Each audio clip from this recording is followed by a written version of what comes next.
Je m'appelle Jared Ellison, et pendant la majeure partie de mon mariage avec Talia, je n'étais qu'un remplaçant, un homme stable et oubliable qu'elle pouvait façonner selon ses besoins jusqu'à ce que quelque chose de mieux arrive. C'était la dynamique qu'elle préférait, quelqu'un qui ne ternisse pas son rayonnement.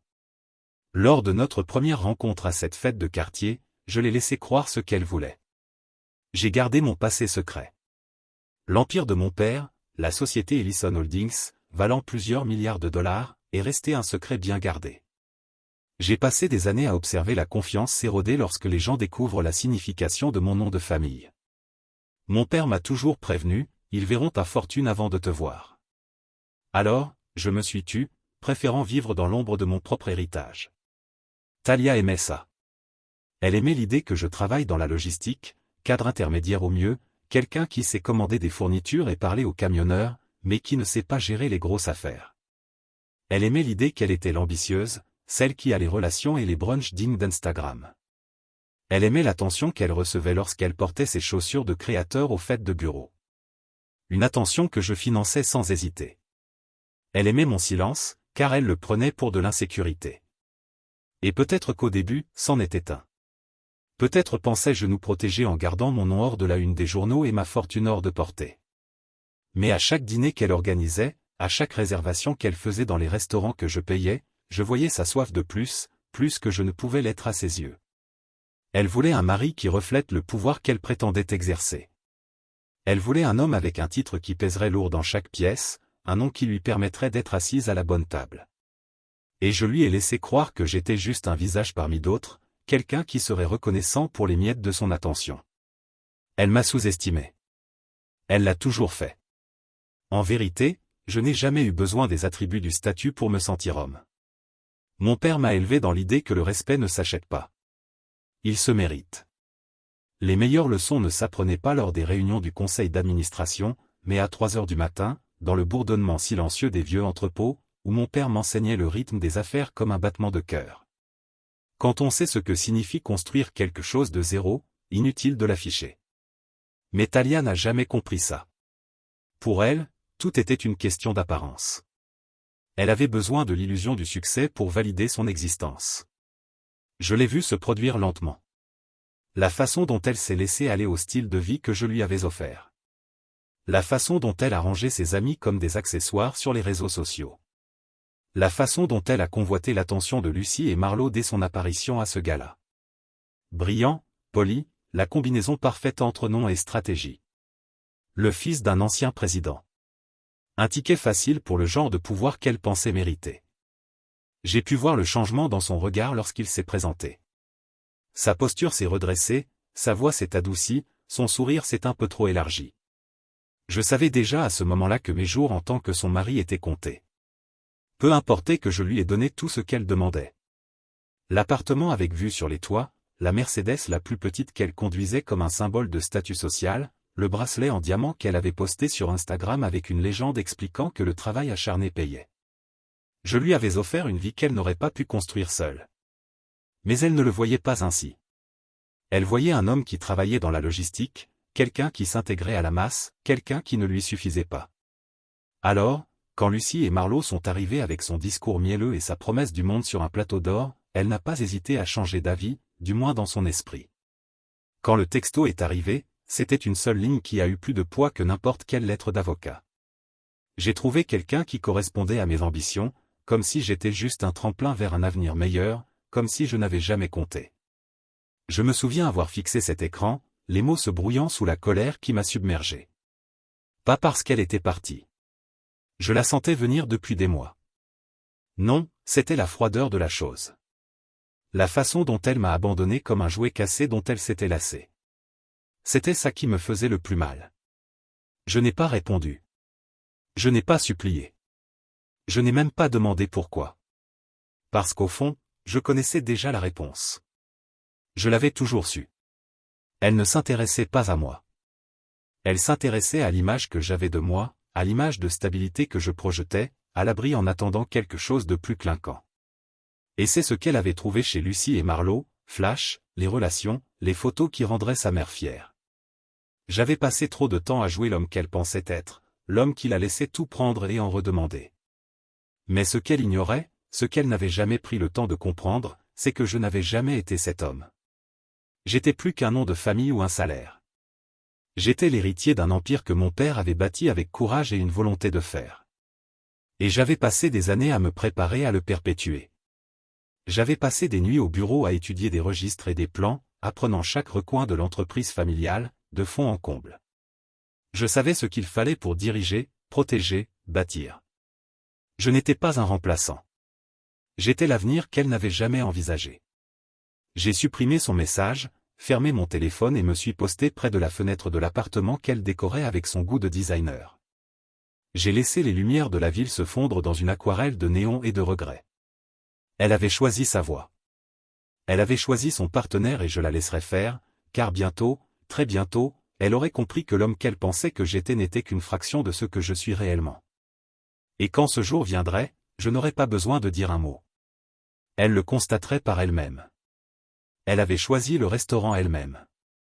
Un de ces endroits branchés du centre-ville avec une liste de réservations plus longue que les excuses d'un sénateur. Tout réhabilité avec des tables et des briques apparentes. Comme un endroit qui avait besoin de vous rappeler l'importance de s'asseoir. J'en ai payé le prix, bien sûr. Mon nom était inscrit sur l'AMX noir, dont la ligne de crédit était supérieure à son salaire, même si elle ne l'admettait jamais. J'arrivais quelques minutes en avance, comme toujours, car mon père m'avait appris que la ponctualité était une forme de respect. J'aurais espéré qu'elle vienne pour discuter. Peut-être qu'elle voudrait régler les choses. Même si une partie de moi savait déjà que ce n'était pas le cas. C'était le même espoir qui me poussait à lui offrir des fleurs le jeudi, sans raison. C'était le même espoir qui me faisait choisir le contrat de location de la voiture qu'elle conduisait. Celle qu'elle utilisait maintenant pour transporter Lucien en ville comme un trophée. Elle arriva 10 minutes en retard, comme toujours, un tourbillon de parfum et de suffisance, claquant des talons comme le départ d'une course que j'avais déjà perdue. Elle portait les chaussures de créateur Red Soul que je lui avais offertes pour notre anniversaire. Un cadeau qu'elle avait déballé en l'embrassant poliment sur la joue avant de vérifier son téléphone pour voir s'il n'avait pas de message de lui. Je la regardais glisser sur la piste, la tête haute, scrutant la salle pour s'assurer que les bonnes personnes la voyaient. C'était Talia, toujours en train de jouer pour quelqu'un. Elle ne s'embarrassait même pas de bavardage. Elle s'assit simplement, fit glisser le sac Cartier sur la table et croisa les jambes comme si nous négocions un contrat et non une vie. « Ne dramatisez pas, dit-elle. » Sa voix, d'un calme acquis, n'atteignit jamais son regard. Elle prit le verre de vin. Du Château Margaux à $100 la bouteille. Je vous le paie. Et la sirota comme si c'était de l'eau du robinet. Vous finirez bien par retomber sur vos pieds. Ces mots semblaient répétés comme des répliques qu'elle avait répétées devant un miroir. Peut-être que Lucien l'avait aidé à les rédiger. Il semblait du genre à apprécier ce genre de cruauté. De l'autre côté de la pièce, je le vis assis au bar, un bras en bandoulière sur le dossier d'un tabouret en cuir, un sourire suffisant au visage tandis qu'il la regardait porter le coup de grâce. Je me demandais s'il appréciait le spectacle. Un homme comme lui n'était probablement pas devenu ce qu'il était sans profiter d'un peu de spectacle. Je pris le sac Cartier et le retournai lentement comme s'il contenait un scorpion. Elle avait toujours été du genre théâtral. À l'intérieur, niché entre du papier de soie et la légère odeur de son parfum, se trouvaient les papiers du divorce signés, datés, notariés, propres, efficaces, comme si elle me tendait une facture pour service rendu. Mon nom en haut, le sien en bas, et un espace pour que je signe les années que nous avions construites ensemble. La maison, les souvenirs, les matins tranquilles, tout s'envolait d'un coup d'épingle. Elle m'observait avec ce même détachement froid qu'elle avait pour les serveurs et les femmes de ménage, comme si j'étais une étape dans sa routine. « Vas-y, » dit-elle en levant le menton. « Signez. Ne faisons pas traîner les choses. » Lucien et moi, marqua-t-elle, les yeux se portant sur lui, puis se tournant à nouveau vers moi. Nous sommes heureux. Je ne veux pas que ça se gâte. Elle sourit comme si elle me faisait une faveur, comme si je devais la remercier de sa clémence. Je sentis quelque chose en moi se durcir, une dureté dont je n'avais pas eu besoin avec elle auparavant, mais qui était maintenant exactement ce dont j'avais besoin, car elle avait trop souvent pris mon silence pour de la faiblesse. Elle avait pris mon respect pour de la peur. Elle ne me connaissait pas du tout. Je pris lentement l'épingle, sentis son poids, le même genre d'épingle que mon père utilisait pour signer des contrats à plusieurs millions de dollars et des bilans financiers avec plus de zéro qu'elle n'en avait jamais vu de sa vie. Je la regardai fixement, sans ciller. Inutile de faire durer le suspense, dis-je doucement. Je suis d'accord. Ma voix était calme, un silence appris qui me rappelait les nuits que je passais dans le bureau de mon père à apprendre la différence entre le bruit et la substance. Je signai mon nom d'un grand, Jared R. Ellison, comme si j'approuvais un business plan, car c'était ce que c'était pour elle. Une transaction, une négociation qu'elle pensait avoir gagnée. Quand j'eus terminé, je refermai le stylo et le posai délicatement sur les papiers. Voilà, dis-je, tout propre. Elle cligna des yeux, surprise. Peut-être s'attendait-elle à des larmes. Une supplication, une promesse de changer, mais j'avais déjà changé. Elle ne le voyait simplement pas encore. De l'autre côté de la pièce, le sourire de Lucien s'élargit. Il leva son verre vers moi comme un homme trinquant à sa victoire. Je ne détournai pas le regard. Qu'il croit avoir gagné. Qu'il profite de la lumière pour l'instant, car je savais quelque chose qu'ils ignoraient. Le jeu n'était pas terminé. Il venait à peine de commencer. Elle se renversa en arrière, soulagée. Bien, dit-elle. C'est la meilleure solution. Pas de drame. Elle tendit la main vers le sac, mais je le retins. Tu peux le garder, dis-je. Il te va bien. Ses yeux clignèrent, la confusion se lisant sur son visage parfaitement manucuré. Elle ne comprenait pas.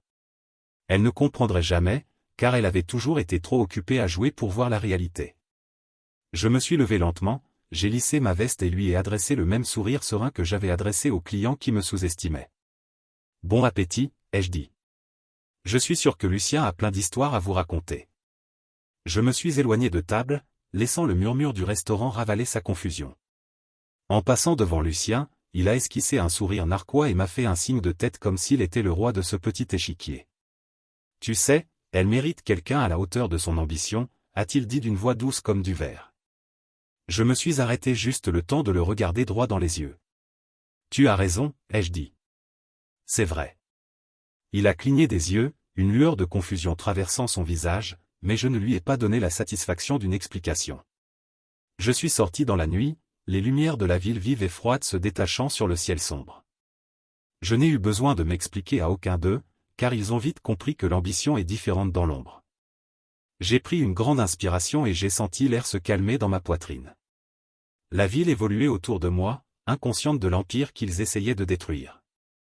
Je n'étais pas en colère. Je n'étais même pas surpris, car je savais qui j'étais et ce qui allait suivre. Talia pensait être repartie avec tout ce qu'elle désirait, mais elle n'avait même pas effleuré la surface de ce que j'avais à offrir ni de ce que j'allais devenir.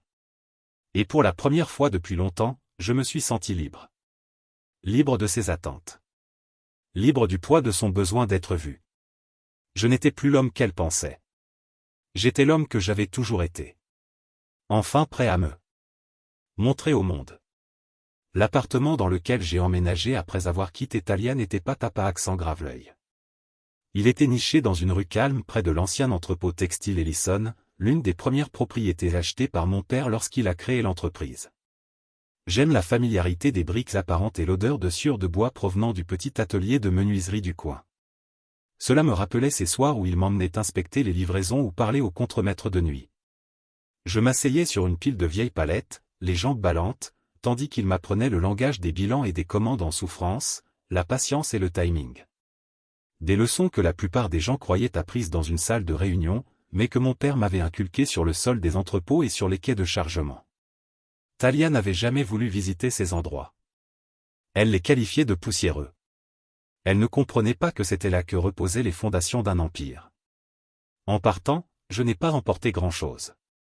Une valise, quelques chemises, la même serviette en cuir usé que je portais depuis mon stage. Je lui ai laissé l'appartement, les meubles, la voiture, tout ce que je lui avais offert. Des choses dont elle s'était vantée auprès de ses amis. Qu'elle les garde. C'étaient les témoins d'un monde qu'elle pensait maîtriser. J'ai emporté avec moi la seule chose qu'elle ne prenait jamais la peine de me demander, moi-même, mon nom, mon héritage, la force tranquille que mon père m'avait transmise, le calme que me procurait le fait de savoir exactement qui j'étais, même quand le monde ne me connaissait pas.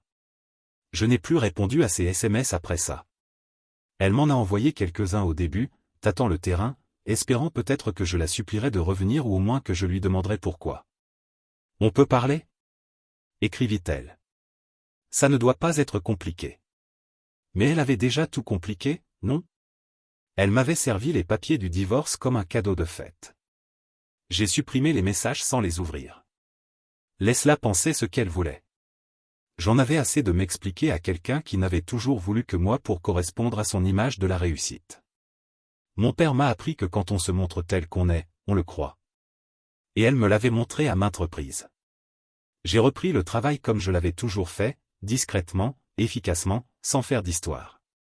Le bureau privé de mon père était au dernier étage de la tour Ellison Holdings, un endroit où j'étais déjà entré 1000 fois. Mais cette fois, c'était différent. Je n'étais pas seulement le gamin au nom de famille célèbre. J'étais l'homme qui porterait un jour ce nom dans le fauteuil de PDG. Ronan Ellison avait fait de l'entreprise, d'un simple entrepôt, une puissance mondiale. Et chaque brique, chaque livre, chaque accord avait été posé de ses mains ou des miennes, apprenant à ses côtés. Il était temps de me rappeler, et finalement de rappeler au monde, qui j'étais vraiment. Je ne publiais rien sur les réseaux sociaux. Talia avait toujours été celle qui avait le fil d'actualité soigné, les légendes parfaites, les instantanés filtrés d'une vie qui paraissait meilleure qu'elle ne l'était. Je n'avais pas besoin de ça. Mon père avait toujours dit, ceux qui parlent le plus sont ceux qui agissent le moins. Alors, je suis resté silencieux.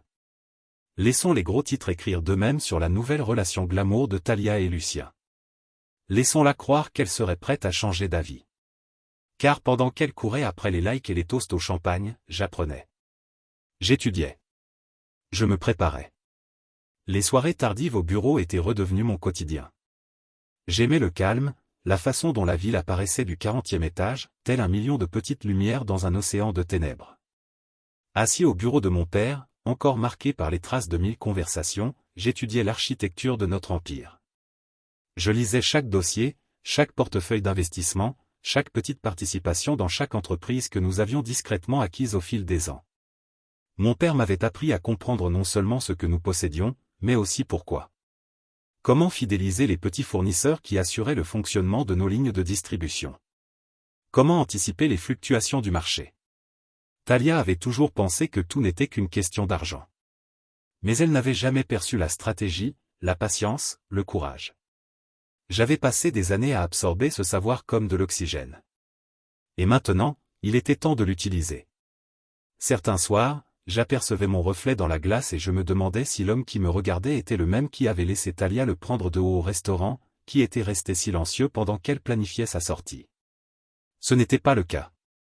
L'homme que je voyais maintenant portait le poids silencieux de savoir exactement qui il était. Le silence n'était plus une faiblesse. C'était une arme. Parce que quand on cesse de s'expliquer à des gens qui ne nous comprendront jamais, on recommence à entendre sa propre voix. Celle qui compte. Un soir, vers minuit, j'ai reçu un texto d'un vieil ami logisticien.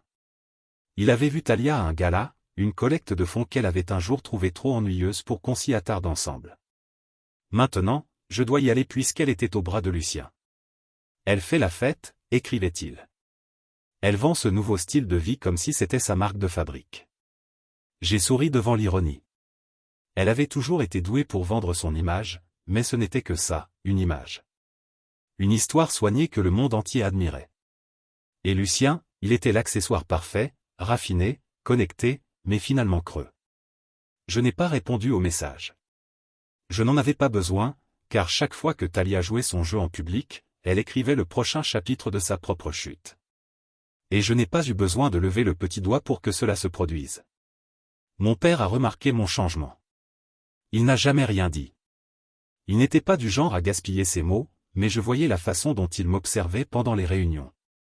Sa façon de me laisser mener les discussions, orienter la stratégie, gérer les conversations difficiles avec les membres du conseil d'administration. C'était un test. Et chaque fois que je répondais, je voyais une lueur de fierté dans ses yeux. Il avait toujours dit que l'entreprise serait à moi un jour, mais il voulait être sûr que je l'avais mérité. Que je ne me reposais pas sur mon nom de famille, que je comprenais l'architecture de l'Empire et comment le protéger de gens comme Lucien et Talia. Je pensais parfois à Talia, à son air si elle me voyait maintenant, les manches retroussées, le regard fixé, des plans en gestation qu'elle ne pouvait même pas imaginer. Elle avait toujours rêvé d'être l'homme qu'elle pouvait mettre en valeur, l'homme dont elle pouvait se vanter au brunch. Mais elle n'avait jamais voulu de l'homme qui portait le poids du monde sur ses épaules. Elle n'avait jamais voulu de l'homme qui prenait les décisions difficiles, qui comprenait qu'il fallait parfois se taire jusqu'au moment opportun pour parler. Voilà l'homme que j'étais désormais. Et elle l'avait quitté avant même qu'il ait eu l'occasion de se révéler. Je ne la détestais pas pour ça. Plus maintenant. La haine était une perte d'énergie. C'est ce que mon père m'avait appris. Ne laisse jamais personne vivre en retrait dans ta tête. Ils diraient qu'ils prendront la place qui devrait être réservée à tes plantes. Et j'avais des projets, de grands projets, pour l'entreprise, pour mon avenir, pour l'héritage que je bâtirais sur celui que mon père avait commencé. Des projets qui n'incluaient pas de m'expliquer à ceux qui n'avaient jamais pris la peine de m'écouter. Au fil des semaines, le monde a évolué. Les abonnés Instagram de Thalia adoraient sa nouvelle relation avec Lucien, du moins en apparence. Mais j'avais entendu des rumeurs dans les milieux financiers. Les investissements de Lucien étaient fragiles, l'influence de son père déclinait, son charme usait fine dans les salles de réunion qui comptaient vraiment. Mon père disait toujours, un escroc ne peut briller que tant que la cible continue d'y croire. Et Thalia, elle était la cible idéale. Elle avait troqué la stabilité contre l'éclat, la substance contre le style. Et maintenant, les fondations sur lesquelles elle avait bâti sa nouvelle vie se fissuraient. Je n'avais pas besoin de vengeance. Je n'avais pas besoin de lui dire que j'avais toujours été l'homme qu'elle pensait désirer, mais en mieux, car bientôt, elle le constaterait elle-même. Elle le verrait à la façon dont les affaires de Lucien s'effondraient. À la façon dont les médias se désintéressaient de leurs photos de gala, à la façon dont le monde oubliait le nom qui, selon elle, la porterait au sommet. Et à ce moment-là, je serais tellement hors de sa portée que même si elle voulait revenir, elle ne trouverait que l'écho d'un homme qui avait appris la puissance de son propre silence. Et dans ce silence, j'ai trouvé une force que j'ignorais avoir. Une clarté, un but. Je n'étais plus l'homme qu'elle pensait être. J'étais l'homme que mon père avait toujours cru que je pouvais être, et c'était largement suffisant.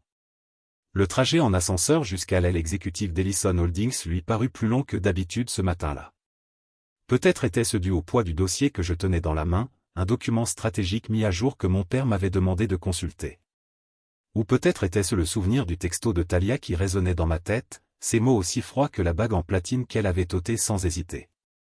Quoi qu'il en soit, l'air dans cette boîte en acier était différent. Chargé d'une énergie électrique et inexprimée. Je m'appuyais contre le mur miroir, observant mon propre reflet. Calme, posé, indéchiffrable. J'avais perfectionné ce regard au fil des années, à jouer l'homme que personne n'attendait, celui qui laissait les autres deviner. Lorsque les portes s'ouvrirent enfin, je pénétrai dans la réception du dernier étage. Un espace qui avait toujours ressemblé à un royaume en soi. Avec ses hauts plafonds et son sol en marbre, la silhouette de la ville se déployait tel un échiquier au-delà des parois vitrées. Je connaissais chaque recoin de cet endroit. J'avais passé mon enfance à arpenter ces couloirs avec mon père, à apprendre quelles portes menaient aux salles de conférence et lesquelles menaient à des accords susceptibles de transformer un secteur. Mais ce matin-là, le familier me semblait étranger. Car là, sur les chaises de la réception, étaient assis Thalia et Lucien. Lucien était perché avec cette assurance insouciante qu'il avait perfectionnée. Un bras posé sur le dossier de la chaise, comme s'il était le maître des lieux. Il riait à gorge déployée quand je sortis. Une blague qu'il avait probablement déjà partagée dans une douzaine de salles de réunion. Toujours la même routine. Thalia, vêtue d'un chemisier en soie crème qui semblait coûter plus cher que le loyer mensuel de certains, se retourna au bruit de mes chaussures sur le sol. Ses yeux s'écarquillèrent un instant, une lueur de reconnaissance. Ou était-ce autre chose? Des regrets? Je l'ignorais. Mais elle se ressaisit rapidement, écartant une mèche de cheveux inexistante de sa manche, ses lèvres s'incurvant en ce sourire poli et raffiné qu'elle avait perfectionné pour chaque cocktail. Jared, dit-elle d'une voix aussi douce que le chemisier en satin qu'elle portait. Qu'est-ce qui vous amène ici? Elle croisa les jambes, un mouvement délibéré, calculé, comme un coup dans un jeu qu'elle pensait déjà gagner. Vous cherchez une aumône? Son ton était condescendant, comme si elle venait de m'offrir une place à la table des enfants. Lucien ricana, son regard glissant sur moi comme une note de bas de page. On n'embauche pas de fauchés, dit-il avec un sourire narquois. Sa façon de se pencher en arrière m'a montré qu'il prenait plaisir à ça. Un homme prêt à passer sa vie à marcher sur les autres pour s'élever. Je n'ai pas réagi. C'est ce qu'il voulait. Un signe de gêne, une fissure dans leur armure qui confirmerait leur victoire. Mais j'ai appris depuis longtemps que le silence est la réponse la plus puissante. C'est la réponse qui rend les gens nerveux, qui les pousse à remplir l'espace avec leur propre insécurité. Je l'ai dépassé et m'assis, posant le dossier sur mes genoux. Je laissai le silence s'étendre comme un fil entre nous. Le sourire de Thalia s'estompa en premier. Elle jeta un coup d'œil à Lucien, qui remua sur sa chaise, son sourire narquois s'effaçant légèrement. Je pouvais presque voir les roues tourner dans leur tête. Pourquoi ne réagissait-il pas? Pourquoi ne s'expliquait-il pas? Je me suis reculé, les bras croisés. Ne vous inquiétez pas, ai-je dit d'une voix ferme. Je ne suis pas là pour le travail. Les sourcils de Lucien se sont froncés et la bouche de Thalia s'est ouverte comme si elle voulait dire quelque chose, mais aucun mot n'en est sorti. C'est le propre des gens comme eux. Ils s'attendent à ce que le monde tourne autour d'eux. Mais dès qu'on leur enlève ça, ils se retrouvent dans le noir. Je l'ai regardé essayer de reconstituer le tout, son regard se portant vers la réception, puis se posant de nouveau sur moi, comme si elle cherchait un indice qui lui avait échappé. Lucien avait l'air de s'ennuyer, comme s'il était prêt à passer à la conquête suivante. Mais je ne leur donnais rien. Qu'ils transpirent dans le silence. La réceptionniste, une jeune femme nommée Kylie, qui travaillait chez Ellison Holdings depuis ses études, m'a adressé un petit signe de tête en guise de reconnaissance, derrière son écran d'ordinateur. Elle me connaissait non seulement comme le fils du patron, mais aussi comme l'homme qui l'avait accompagné lors de son intégration pour répondre à ses questions sur l'entreprise, car c'est ce que mon père m'avait appris. Connaître chaque nom, chaque histoire. C'est comme ça qu'on construit quelque chose qui dure. Je la vis jeter un regard nerveux à Thalia et Lucien, puis à moi. Elle ne savait pas quoi dire non plus, mais je n'avais pas besoin qu'elle le fasse. Le silence suffisait. Lucien s'éclaircit la gorge, sa voix empreinte d'une politesse forcée. « Eh bien, dit-il. Je suis sûr que tu trouveras quelque chose quelque part. Peut-être un petit boulot de consultant. J'ai entendu dire que c'est bien pour les types comme toi, sourit-il, montrant des dents trop parfaites pour être vraies. » Je me demandais combien de fois il avait répété ce sourire devant le miroir. Combien de fois il l'avait utilisé pour conclure des affaires qui n'étaient que de la poudre aux yeux. Les doigts de Thalia tambourinaient nerveusement sur sa cuisse, le rythme trahissant son sang-froid. Je ne pris pas la peine de répondre à Lucien. Il ne valait pas la peine de respirer. Au lieu de cela, j'ai laissé le silence lui répondre, car dans ce silence se cachait mille histoires qu'il ne comprendrait jamais. Des histoires de nuits blanches et d'entrepôts, de livres comptables tenus à la main, d'accords négociés autour de tasses de café brûlées avec des hommes qui avaient bâti leur vie sur la sueur et le risque. Des histoires d'un père qui m'avait appris la différence entre richesse et valeur. Lucien ne connaîtrait jamais ce genre d'histoire. Et Thalia, elle, avait choisi de l'ignorer. C'était sa perte, pas la mienne. Lorsque les portes à double battant de l'aile exécutive se sont ouvertes, j'ai su que le moment était venu. La présence de mon père emplissait l'espace comme une tempête. Calme et puissante, mais avec un courant sous-jacent qui imposait le respect. Ronan Ellison n'entrait pas dans une pièce. Il la possédait. Son regard se posa d'abord sur moi, un léger hochement de tête en guise de remerciement, puis se tourna vers Thalia et Lucien. Il marqua une pause, son visage indéchiffrable un instant, puis, comme un éclair, l'air changea. « Que font-ils ici ?» aboya-t-il d'une voix si tranchante qu'elle pouvait couper du verre. Le sourire narquois de Lucien disparut. Il se leva, essayant de rajuster sa veste, mais cela ne l'aida pas à paraître plus grand. « Monsieur Ellison, commença-t-il. Nous sommes ici pour discuter d'un éventuel partenariat. » Mon père, mais mon père ne l'a pas laissé finir. « Peu m'importe qui est votre père, lança-t-il. J'ai viré votre père de notre conseil d'administration la semaine dernière pour fraude, et maintenant vous débarquez ici. Sortez tous les deux. » La pièce se tut, le genre de silence qui engloutit tout le bruit, ne laissant derrière lui que la vérité. Le visage de Thalia pâlit. Elle me regarda alors, me regarda vraiment, et pour la première fois depuis des mois, je vis la prise de conscience se dessiner dans ses yeux. Elle n'avait jamais su qui j'étais. Et maintenant, c'était trop tard. Je n'avais jamais vu mon père agir aussi vite. En un instant, les portes de la salle de conférence se refermèrent, un silence de silence entre le monde des enjeux à l'intérieur et le hall à l'extérieur. L'instant d'après, elles s'ouvrirent en grand, s'écrasant contre les murs avec une force qui fit trembler les vitres.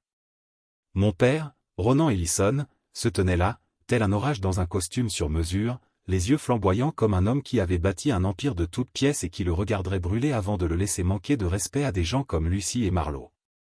Le silence qui suivit fut absolu. Même la réceptionniste s'interrompit en plein appel, la bouche figée dans une excuse muette. Le regard de mon père transperça la pièce comme une lame. Il scruta l'espace, s'attardant d'abord sur moi un instant, puis sur Thalia et Lucien, assis là comme deux enfants surpris en train de manger des bonbons en douce avant le dîner. « Que font-ils ici » demanda-t-il, sa voix, le calme avant un coup de tonnerre.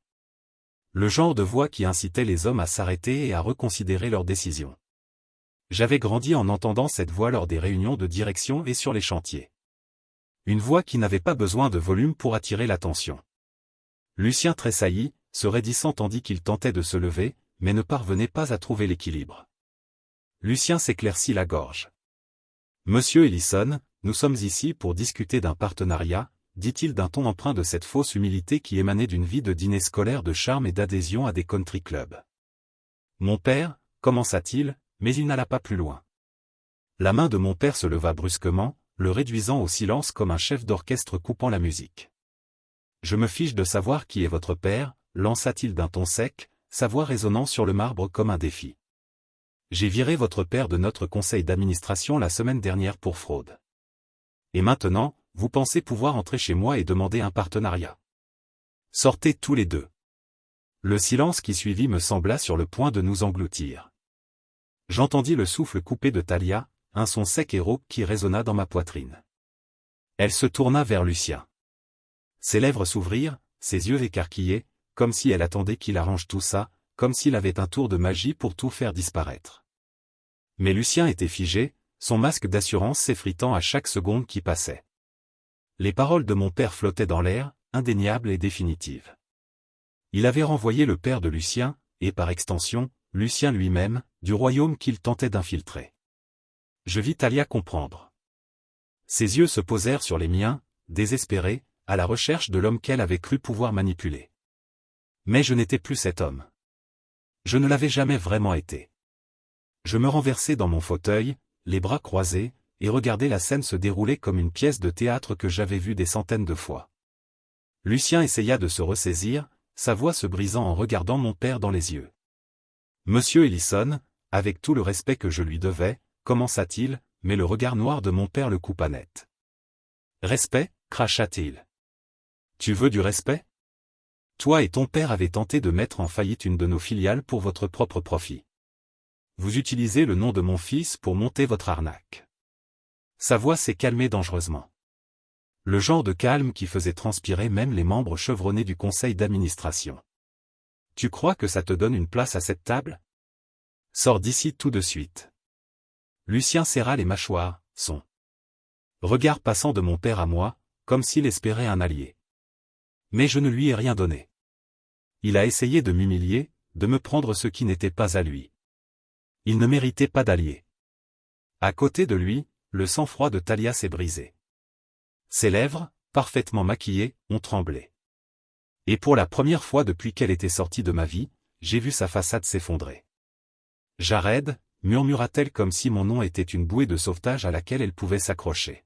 « Attends » mais mon père n'avait pas fini. Il tourna son regard vers elle, ses yeux d'acier. YUI dit à voix basse. « Vous lui avez permis.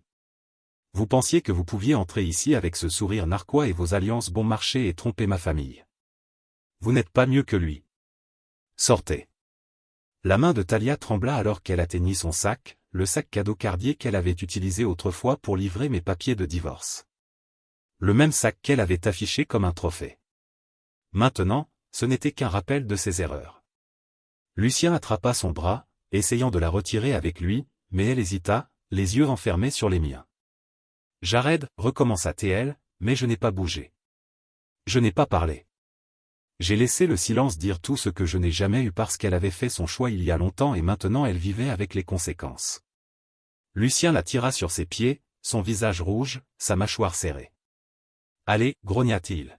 « Nous partons. » Il n'a même pas regardé mon père alors qu'il la traînait vers l'ascenseur. Mon père se tenait debout, ses mains jointes derrière son dos, l'image même de l'autorité inflexible. Il ne les regardait pas partir. Il n'avait pas besoin de le faire. Deuxièmement, il n'incluait pas Thalia ou Lucien. Leur chapitre de ma vie a été fermé, serré comme les doubles portes qui s'étaient fermées derrière eux. Je n'avais aucune intention de le rouvrir. J'avais passé trop longtemps à essayer de faire mes preuves à des gens qui ne se souciaient jamais de me comprendre. Maintenant, j'avais fini d'expliquer, fini de chercher l'approbation du mauvais public. La présence de mon père m'a rappelé l'héritage qui comptait. Celui que j'avais hérité, celui que j'avais été formé pour protéger. Et à ce moment-là, je savais que j'étais prêt à le faire avancer. J'ai pris une profonde inspiration, l'air goûtant comme la liberté et la responsabilité à la fois. L'ascenseur se glissa au loin, signalant la descente de Lucien et Thalia. Je ne l'ai pas regardé. Je n'avais pas besoin parce que je savais que l'empire que mon père avait construit et celui que je devais diriger était plus fort que toute trahison bon marché. Je n'étais plus l'homme qu'ils pensaient être. J'étais l'homme qui reconstruirait ce qu'ils essayaient de démolir et ils ne me verraient jamais venir. Le visage de Thalia est devenu pâle comme si elle avait vu un fantôme lorsque la dernière syllabe des paroles de mon père résonnait à travers le verre et le marbre de cette aile exécutive. Il ne travaille pas ici, a déclaré mon père avec cette certitude de fer qui n'a laissé aucune place à l'argument. Il possède cet étage. Cette aile, ce bâtiment. Les mots étaient suspendus là, tranchants et impitoyables, comme une guillotine. Elle était toujours fière de lire une pièce, mais maintenant elle était piégée dans une personne qu'elle ne comprenait jamais vraiment. Je regardais la façon dont ses mains étaient en train de tendre, la façon dont sa posture parfaite se restendait. Le mien, le plaidoyer. Projection de qui elle pensait être. Était, j'ai dit finalement, mon ton calme, mais à devancer le genre de clarté que vous ne pouvez pas simuler. Vous ne vous souciez que de ce que je n'étais pas. Je laissais les mots atterrir. Pas de s'excuser, pas d'explication, juste de la vérité. Quelque chose qu'elle n'avait jamais voulu de moi. Seulement de la version de moi, elle avait inventé. Mais Thalia a été gelée, ses yeux se précipitant entre moi et mon père, comme si elle a cherché une sortie qui n'existe pas. Réceptionniste, Kylie, qui m'avait toujours traité comme un personne plutôt qu'un chèque de paie, a remis Lucie dans une enveloppe de manille. « Monsieur Marlowe, dit-elle, sa voix stable et polie. Votre CV. » L'enveloppe a été scellée, non ouverte. Le visage de Lucien s'assombrit alors qu'il la saisissait d'elle, sa main tremblant. L'ironie était assez nette pour me faire sourire. Lucie et Marlowe, fils d'un ancien président, l'homme qui a tenté de me parler quelques minutes plus tôt, maintenant réduit à un nom sur un morceau de papier qui ne serait jamais lu. Les portes de l'ascenseur s'ouvraient avec un carillon doux. Je les ai regardés entrer à l'intérieur, regarder la main de Lucien sur le coude de Thalia comme un homme traînant ses bagages derrière lui. Je me demandais combien de temps il lui faudrait pour réaliser qu'il n'était qu'une version différente du même mensonge qu'elle avait construit sa vie. Les portes se sont fermées avec un murmure, et la pièce était différente, plus légère en quelque sorte. Mon père s'est tourné vers moi, ses yeux pleins de cette approbation silencieuse qu'il n'a jamais donnée facilement. « Vous avez bien géré ça » a-t-il dit, sa voix plus douce maintenant, comme une conversation entre égaux. J'ai hoché la tête, l'adrénaline s'infiltre finalement de mes muscles, laissant une satisfaction calme à sa place. J'ai appris des meilleurs, ai-je répondu. Et je le pensais parce que chaque leçon qu'il m'avait jamais appris sur les affaires, sur la loyauté, sur le regard et l'attente, avait conduit à ce moment. Le jour où le masque Thalia portait grand s'ouvrir, laissant son visage avec l'homme qu'elle n'avait jamais pris la peine de voir. J'ai repensé à toutes les fois où je m'étais assis en face d'elle au dîner. Ses yeux se sont émourés alors que j'essayais de lui parler de ma journée, des offres que j'avais conclues, des équipes que j'avais menées, des heures que j'avais consacrées pour construire un avenir pour nous. Elle avait toujours hoché la tête poliment, mais son esprit était ailleurs, planifiant probablement déjà la prochaine fête, la prochaine promotion, la prochaine chose brillante qu'elle pourrait publier en ligne. Elle n'avait jamais voulu un partenaire. Elle avait voulu un piédestal et j'avais refusé d'être son piédestal plus longtemps. Maintenant, alors que je me tenais là, le bourdonnement calme du bureau remplissant l'espace où sa voix vivait, j'ai réalisé à quel point je la laissais me réduire au fil des ans. L'homme qu'elle pensait que j'étais, le coffre-fort et stable, n'était qu'un petit morceau de qui je suis vraiment. Et peut-être que je la laisserais croire parce que je pensais que cela faciliterait les choses. Mais la vérité était que cela ne lui a fait que partir plus facilement, elle a pensé qu'elle l'échangerait lorsqu'elle est partie. Elle n'a jamais compris la force silencieuse qu'il a fallu pour construire un empire à partir de l'ombre. Mais elle le ferait maintenant parce que cet empire était à moi et il n'y avait pas de place pour elle. Mon père a posé une main sur mon épaule, sa poignée m'est pas lourde. Vous avez ce fils, a-t-il dit. Pas plus que ça. Juste une simple déclaration de confiance d'un homme qui n'avait jamais distribué la confiance à la légère. J'ai hoché la tête, sentant un soulèvement de poids que je n'avais même pas réalisé que je portais. Le poids de ses attentes, ses déceptions, ses illusions. Ils étaient partis maintenant, laissés dans cet ascenseur sur leur chemin vers une vie qui n'avait pas sa place dans la mienne. Je me suis retourné au bureau de mon père. Les fenêtres du sol au plafond jetant le soleil du matin à travers le bois dur et les rayures dorées. Je pouvais voir la ville exposée devant moi. Gratte-ciel et rues latérales, parcs et ruelles, le tout à portée de main. Tout cela attend. J'ai pensé aux offres en attente d'être conclues. Les stratégies qui façonneraient la prochaine décennie. Les gens qui comptent sur moi pour les diriger. Et pour la première fois depuis longtemps, je me sentais prêt.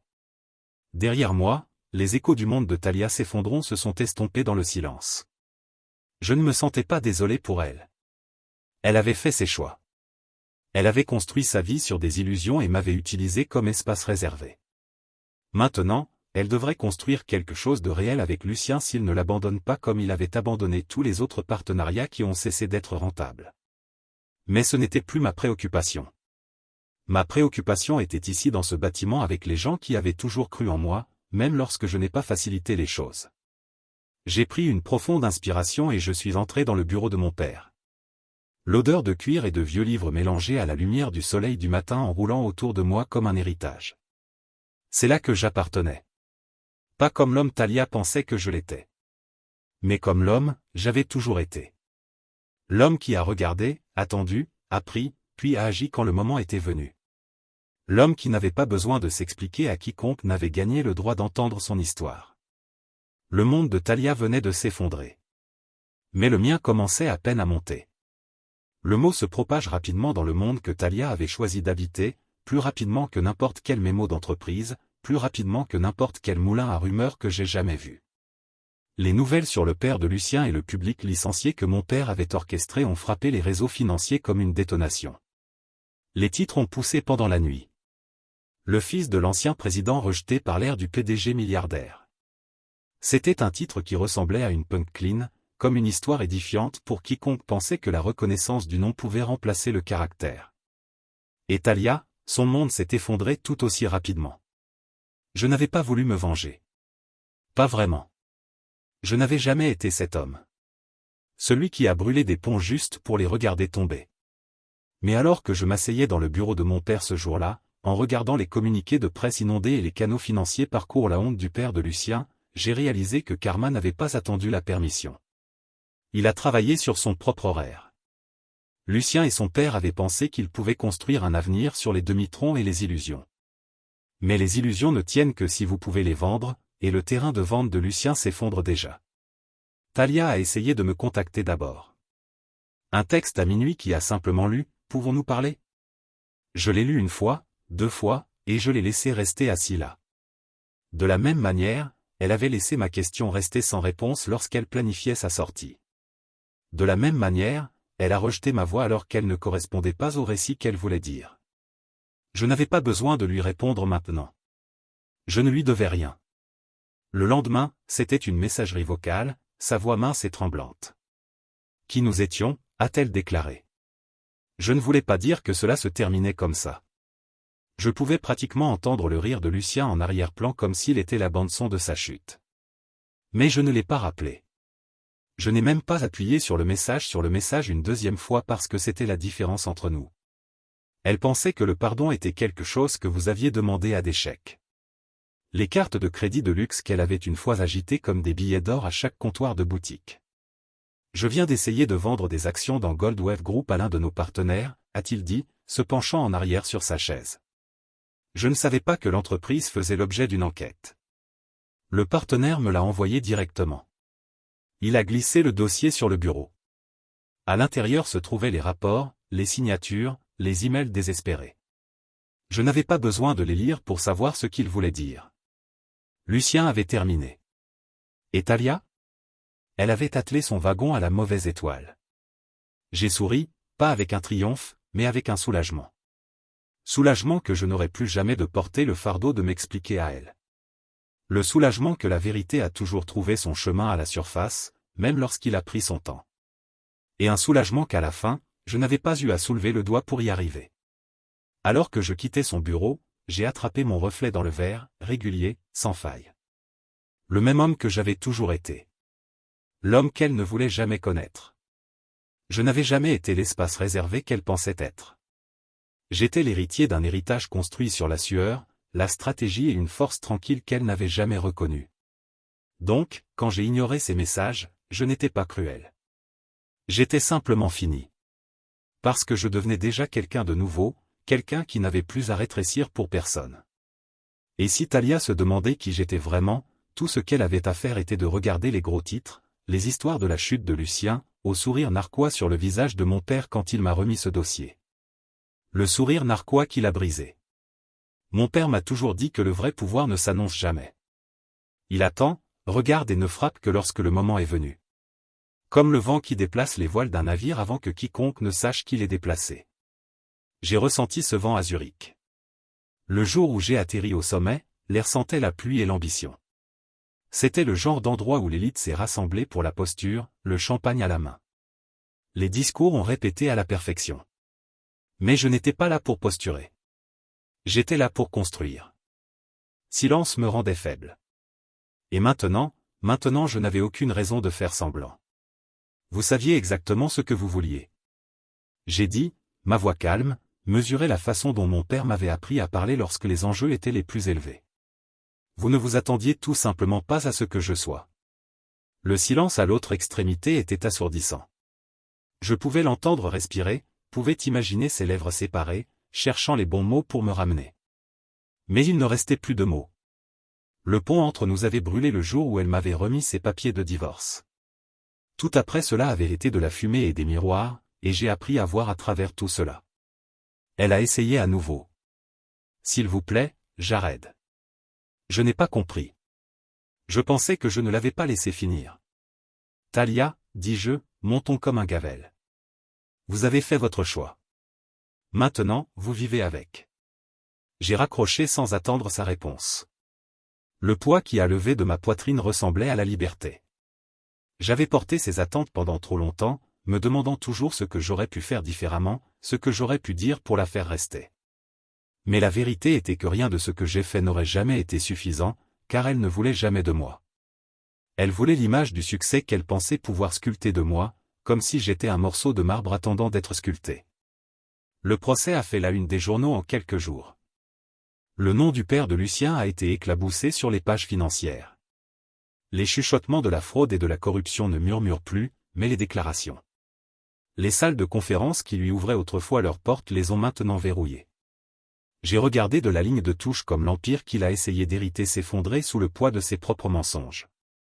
Les médias sociaux de Talia ont fait noir. Plus de brunchs organisés. Plus de tenues de concepteurs. Le silence était son propre genre de justice. Mon père m'a appelé dans son bureau ce vendredi, son visage un masque de satisfaction tranquille. J'ai vu la façon dont vous l'avez manipulé, a-t-il dit. Vous n'avez pas plié. Vous ne vous êtes pas expliqué. C'est la marque d'un leader, Jared. Il se pencha en arrière, m'étudiait avec des yeux qui avaient vu trop de trahison pour être surpris par un autre. Elle le regrettera. Peut-être qu'elle le fait déjà. Mais ce n'est plus notre préoccupation.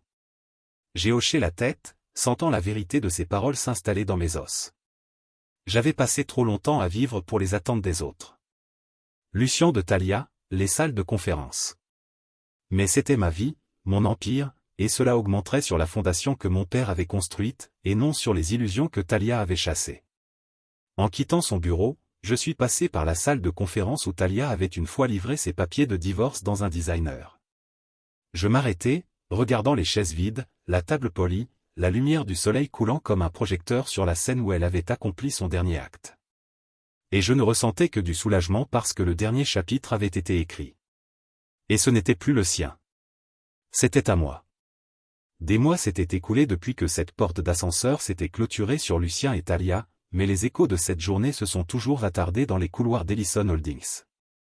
Les gros titres s'étaient calmés, les salles d'audience s'étaient installées et les pages financières étaient passées au scandale suivant.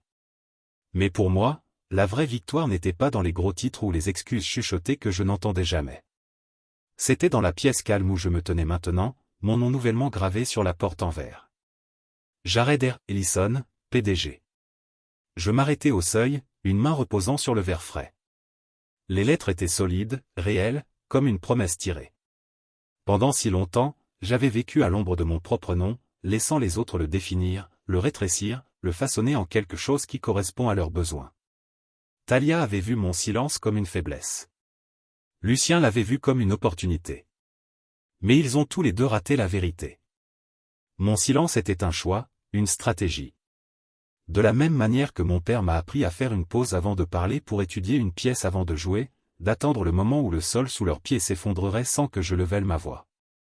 À l'intérieur du bureau, c'était comme un royaume que j'avais hérité et gagné en même temps. Les fenêtres du sol au plafond encadraient l'horizon comme une peinture, des tours de verre et de l'acier que ma famille avait aidé à construire. La ville était différente d'ici. Plus petit, plus silencieux, un rappel que le pouvoir n'était pas une question de bruit. C'était une question de présence. Je suis entré à l'intérieur, le tapis étouffant mes pas, l'air portant le léger péché de cuir et le vieux papier. Le vieux bureau de mon père avait été déplacé vers le stockage, remplacé par celui que j'avais choisi moi-même. Noix, lignes épurées, pas inutiles. C'était le mien, tout comme ce rouleau. Je mets ma mallette sur la table et expirai, laissant le poids de l'année dernière rouler de mes épaules. Le divorce, la trahison, les gros titres, les poursuites, ils avaient tous été des tempêtes que j'avais survolées. Et maintenant, j'étais ici dans l'œil du calme de la tempête avec tout ce dont j'avais besoin juste devant moi. La voix de mon père résonnait dans ma tête. La mesure d'un homme n'est pas ce qu'il prend. Jared, c'est ce qu'il construit. J'avais porté cette leçon à travers chaque accord, chaque réunion, chaque instant. Talia pensait que j'étais juste un espace réservé dans son histoire. Elle n'a jamais vu l'homme qui construisait quelque chose de plus grand que son reflet. Un coup doux à la porte a brisé mes pensées. Je me tournai pour voir Sabrina debout là, sa silhouette encadrée par la lumière du matin. Elle a tenu notre petite fille dans ses bras, un petit paquet de chaleur enveloppé dans une couverture rose, son petit visage furtivement comme un secret pour protéger. Le sourire de Sabrina était calme mais bien sûr, le genre qui m'a rappelé pourquoi j'avais combattu si fort pour devenir cet homme. Elle a franchi le seuil et m'a tenu notre fille. Elle te demande, dit-elle, sa voix douce mais forte. J'ai tendu la main, ma main stable alors que je berçais ma fille contre ma poitrine. Elle était si petite, son souffle chaud contre ma clavicule, sa minuscule main se recroquevillant autour de mon doigt comme si elle me connaissait toute sa vie. Je n'avais jamais rien ressenti de réel. Pas de triomphe de salle de conférence, aucune acquisition, aucun titre ne m'avait jamais fait sentir comme ça. Comme chaque choix que j'avais fait, chaque trahison que j'avais survécue m'avait conduit à ce moment. Sabrina se. Le sommet était entièrement en pierre polie et en verre comme une forteresse conçue pour refléter la richesse et cacher la faiblesse. J'avais été envoyé par mon père pour représenter Ellison Holdings, un test, sans aucun doute, pour voir si je pouvais tenir le nom de famille dans une pièce pleine de requins. Je n'ai pas porté le costume le plus net ni la montre la plus chère. Je n'en avais pas besoin. Je savais que le vrai pouvoir ne vivait pas dans ce que vous portiez, mais dans ce que vous saviez. J'ai traversé ces portes de verre portant les leçons de mon père dans ma poitrine. C'est là que j'ai rencontré Sabrina. Elle n'était pas comme Talia. Elle ne coulait pas dans des étiquettes ou ne s'accrochait pas au nom de famille de quelqu'un comme un canot de sauvetage. Elle portait une simple robe marine, ses cheveux tirés dans un chignon soigné, les yeux pointus de curiosité et d'esprit. Elle représentait une entreprise d'énergie renouvelable qui révolutionnait tranquillement des solutions de stockage, un gamechet pour nos divisions logistiques. Si nous l'avons bien joué. Quand elle m'a serré la main, son emprise était ferme, son regard stable. Je l'aimais instantanément. Nous avons parlé sur un café pendant la deuxième journée du sommet. Pas d'arguments de vente, pas de charme de force, seulement deux personnes qui ont compris le jeu et qui y ont respecté la place. Elle a posé des questions intelligentes sur mes stratégies, la logistique des chaînes d'approvisionnement, l'avenir des investissements dans les infrastructures. Personne n'avait jamais voulu me poser ces questions auparavant, pas même Talia, qui n'avait jamais voulu savoir dans quel restaurant je l'emmenais ensuite. Sabrina m'a fait sentir que l'homme que j'avais toujours voulu être considéré comme non un espace réservé, mais un partenaire. Quand j'ai posé des questions sur la vision de son entreprise, elle se pencha, les yeux brillants. Il ne s'agit pas de l'argent, a-t-elle dit. Il s'agit de construire quelque chose qui dure. Changement réel, réel impact. L'argent suit l'intégrité. Je l'ai regardé parler et pour la première fois depuis longtemps, j'ai cru chaque mot. Parce que je vivais dans un monde où l'argent est toujours venu en premier et que j'avais vu la ruine qu'il laissait. Talia l'avait adoré. Lucien avait essayé de l'acheter. Mais Sabrina, elle a compris que le pouvoir ne ressemblait pas à de l'argent. Cela ressemblait à la confiance, comme une loyauté, comme les moments calmes où le vrai travail a été fait. Au cours des prochaines semaines, Sabrina et moi avons établi un partenariat. Lent, délibéré, honnête. Elle m'a mis au défi, m'a fait défendre mes idées, m'a forcé à penser plus grande qu'auparavant, et dans le processus, je me suis retrouvé attiré par elle d'une manière à laquelle je ne m'attendais pas. Elle m'a fait rire, pas le rire poli que j'avais truqué pour les dîners de Talia, mais le genre qui vivait dans ma poitrine et réchauffait mes os. Pendant ce temps, le monde de Lucien et Talia s'effondrait. Leurs photos de Galas sont devenues moins et plus loin. Les sourires plus forcés, les légendes plus désespérées. Les cartes de crédit plaquées or qui avaient autrefois ouvert chaque porte sont revenues refusées. Les chuchotements dans les salles de conférence sont devenus plus forts. Que le nom Marlowe n'était pas ce qu'il était. Que l'éclat avait terni. J'ai tout regardé à distance, n'investis plus dans son histoire. Elle avait fait son choix. Sabrina n'a jamais posé de questions sur mon passé, je n'ai jamais demandé pourquoi je suis resté silencieux pendant que Talia avait tordu le couteau. Elle vient de me voir pour qui j'étais maintenant, un homme qui avait survécu à la trahison et qui sortait plus fort. C'était suffisant pour elle et c'était suffisant pour moi. Un soir, alors que nous avons terminé un appel en fin de soirée sur un projet conjoint, elle a ri. Vous savez, elle a dit, tu n'es pas ce que j'attendais du nom d'Ellison. Je pensais que je rencontrerais un requin poli. Mais tu es réel. Sa voix s'adoucit et je pouvais entendre le sourire dedans. C'est rare ici. J'ai souri aussi, car pour la première fois depuis longtemps, je me sentais à nouveau. Pas de titre, pas d'attente, pas d'illusion. Juste l'homme que j'avais toujours été sous le silence. L'homme qui avait appris que le pouvoir n'était pas dans le flash, mais dans la main régulière et inébranlable qui a construit quelque chose qui mérite d'être gardé. Et avec Sabrina, je savais que j'avais finalement trouvé quelqu'un qui a vu ça aussi. La première fois que j'ai vu le procès, j'étais assis dans le bureau de mon père en examinant des rapports trimestriels avec une tasse de café noir amer à la main. L'enveloppe était épaisse, officielle et scellée avec ce genre de précision qui ne vient que des équipes juridiques avec plus d'argent que de scrupules. J'ai immédiatement reconnu le nom sur la tête de lettre. Goldwave Group, le conglomérat de la famille Marlowe, la même famille que Lucien s'était vanté depuis des mois. La même famille qui avait tenté de faire passer leur influence en tant que légitimité. À l'intérieur de l'enveloppe se trouvait un document soigneusement imprimé, estampillé et signé décrivant une rupture de contrat si approfondie et indéniable que même l'avocat le plus cher ne pouvait pas le transformer en un malentendu. Mon père m'avait toujours appris à lire chaque ligne. Alors je l'ai fait. Chaque détail des offres de l'arrière-boutique de Lucien, chaque paiement manqué, chaque promesse cassée, tout était là, noir et blanc. Preuve que si Lucien avait été occupé à jouer le rôle du Golden Boy, il avait également laissé une trace de dettes impayées et de partenaires en colère. La meilleure partie, la signature au bas du costume n'était pas la mienne. C'était celle de mon père. Nous ne tolérons plus la corruption héritée, indique la déclaration. Je pouvais presque entendre sa voix dans ces mots. Calme, mesuré, mais bordé avec l'acier qui rendait les hommes adultes nerveux. Ce n'était pas une petite plainte. C'était une déclaration de guerre. Et à ce moment-là, j'ai réalisé que le monde de Lucien et Talia avait finalement bouclé la boucle. Talia m'a appelé 3 jours plus tard. Je n'ai presque pas répondu. L'écran s'est allumé avec son nom, le même nom que j'ai supprimé de mes favoris il y a des mois. Mais une partie de moi avait besoin de l'entendre pour entendre le désespoir que je savais serait là. Quand j'ai répondu, sa voix est passée petite, incertaine, comme l'écho de la femme qui s'asseyait en face de moi aux tables de dîner. Jared, a-t-elle dit, j'ai fait une erreur. Je ne savais pas. J'aurais pu la laisser parler. J'aurais pu lui donner l'espace pour déverser les excuses que j'avais entendues répéter dans mon esprit 1000 fois auparavant. Mais j'avais passé trop longtemps à vivre dans ces illusions. J'avais passé trop de nuits en prétendant que mon tenait prêt, sa main reposant légèrement sur mon bras. Vous avez parcouru un long chemin, Jared, a-t-elle dit. Ses yeux brillaient de fierté, non pas pour le titre sur la porte, mais pour l'homme dedans. Et vous l'avez fait sans les devenir. Je savais qui elle voulait dire. Talia, Lucien, chaque personne qui a essayé de me réduire à ses attentes. Je lui ai souri, sentant le poids de chaque nuit silencieuse, chaque mot tacite s'est finalement levé. J'ai regardé ma fille et j'ai vu en elle l'héritage que mon père m'avait appris à construire. Pas seulement des bâtiments ou des bilans, mais des gens qui comptaient, qui ont vu au-delà du bruit. Talia avait chassé des couronnes et des titres, pensant qu'ils la rendent puissante. Mais j'ai appris que le vrai pouvoir était calme, patient.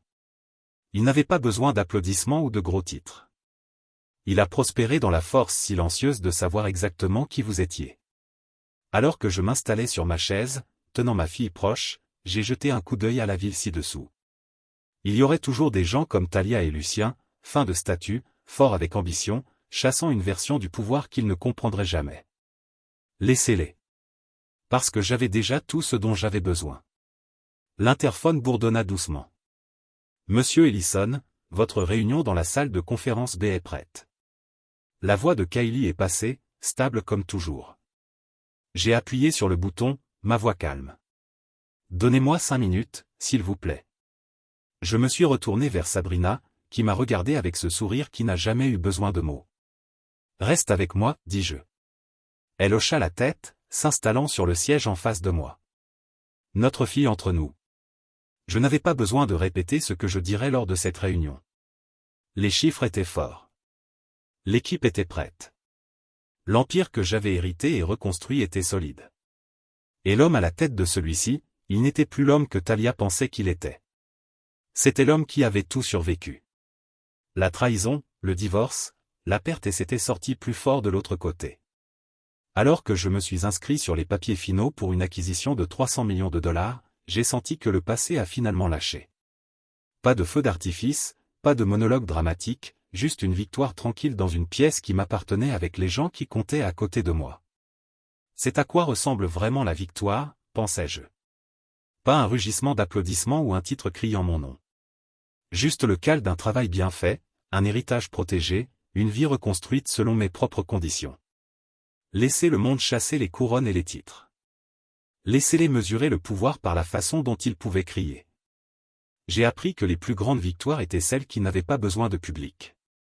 Et dans cette pièce calme, avec mon nom sur la porte et ma famille dans mes bras, je savais que j'avais déjà gagné.